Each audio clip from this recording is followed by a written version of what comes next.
వాహనాల కాలుష్యాన్ని తగ్గించేందుకు ప్రభుత్వం కొత్త ఎలక్ట్రిక్ వెహికల్స్ పాలసీని తీసుకువచ్చిందన్నారు మంత్రి పొన్నం ప్రభాకర్.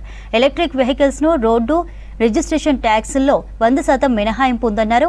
బైక్లు, కార్లు, ఆటోలు, లైట్ గూడ్స్ వాహనాలకు ఈవీ పాలసీ వర్తిస్తుందన్నారు. 2026 డిసెంబర్ 31 వరకు పాలసీ అమల్లో ఉంటుందన్నారు మంత్రి పొన్నం. ఈవీ పాలసీ ఉత్తర్వులు జారీ చేశారు రెవెన్యూ శాఖ స్పెషల్ సిఎస్. రాష్ట్రంలో వాహనాల కాలుష్యాన్ని తగ్గించేందుకు ప్రభుత్వం కొత్త ఎలక్ట్రిక్ వెహికల్స్ పాలసీని తీసుకొచ్చింది. ఇప్పటికే రాష్ట్ర వ్యాప్తంగా ఇది అమల్లోకి వచ్చింది. దీనికి సంబంధించి రవాణా శాఖ స్పెషల్ సిఎస్ వికాస్ రాజ్ ఉత్తర్వులు ఇచ్చారు. కొత్త ఈవీ పాలసీ 2026 డిసెంబర్ చివరి వరకు అమల్లో ఉంటుంది. పాలసీలో భాగంగా ఎలక్ట్రిక్ వాహనాలకు రోడ్ ట్యాక్స్, రిజిస్ట్రేషన్ ట్యాక్స్ లో 100% పన్ను మినహాయింపు ఇస్తారు. ఈ లిస్ట్ లో 2 వీలర్స్, ఆటోలు, కార్లు, టాక్సీ కోసం వాడే commercial 4 wheelers, light goods vehicles, ట్రాక్టర్లు ఉన్నాయి. ఇవన్నీ ఎలక్ట్రిక్ వాహనాలై ఉంటే వాటికి రోడ్డు రిజిస్ట్రేషన్ ట్యాక్స్ లో 100% పన్ను మినహాయింపు ఉంటుందని ప్రభుత్వం ప్రకటించింది. హైదరాబాద్ కు రాబోయే పరిస్థితుల్లో ఢిల్లీ లాగా పొల్యూషన్ ఎఫెక్ట్ అయిపోయి ఇబ్బంది పడద్దనే ఆలోచనతో అనేకమైనటువంటి ఆలోచన చేస్తా ఉన్నాం. దానిలో భాగంగా గతంలో కొన్ని జీవోల ద్వారా 2020, 2030కి సంబంధించి ఎలక్ట్రికల్ వెహికల్ పాలసీ తీసుకొచ్చినారు.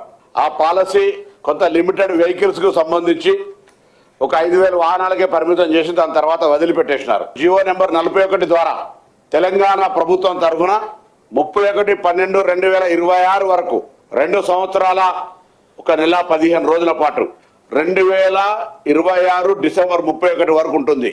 ఆర్టీసీ ఈవీ బస్సులను కొనుగోలు చేస్తే వాటికి కూడా లైఫ్ టైం 100% ట్యాక్స్ ఫ్రీ ఉంటుంది.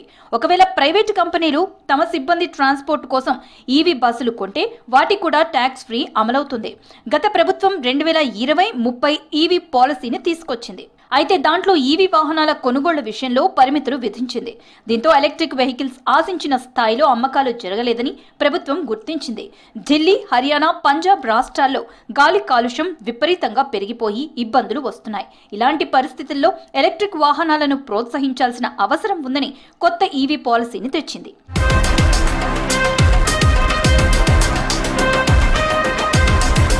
ఢిల్లీ తరహాలో హైదరాబాద్ లో కాలుష్యం పెరగకుండా ఉండేందుకే కొత్త ఈవీ పాలసీ తీసుకొచ్చామంటోంది ప్రభుత్వం. దీంతో పాటు రవాణా శాఖకు కొత్త లోగో తీసుకొస్తామంటోంది.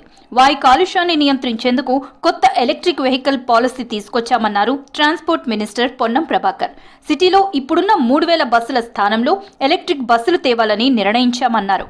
ఎలక్ట్రికల్ వెహికల్స్ కు సంబంధించి పరిమితి అనేటువంటిది లేకుండా ఎందరైనా దానివల్ల కంప్లీట్ గా పొల్యూషన్ ఫ్రీ ఆఫ్ హైదరాబాద్ సంబంధించిన విషయంలో చేయాలనే ఆలోచనతోటి, అంటే ప్రభుత్వం భవిష్యత్ తరాన్ని దృష్టిలో పెట్టుకొని పేరుకే 2020, 2030 కాలుష్య నివారణకు సంబంధించిన కొన్ని జీవోలు తెచ్చినా, కొన్ని పాలసీలు తెచ్చినా పరిమితి సంఖ్యకు మాత్రమే వాడుకున్నారు. కానీ ఇప్పుడు జీవో నెంబర్ 41 ద్వారా హైదరాబాద్ పరిసర ప్రాంతాలు, జిహెచ్ఎంసీ, హెచ్ఎండి అనే కాక తెలంగాణ ప్రాంతంలో అందరికీ కూడా పొల్యూషన్ కు సంబంధించిన ఒక అవేర్నెస్, వాహనదారులందరూ కూడా చైతన్యం వస్తుంది. మరోవైపు 15 ఏళ్లు దాటిన వాహనాల కోసం స్క్రాప్ పాలసీ తెచ్చామన్నారు మంత్రి పొన్నం.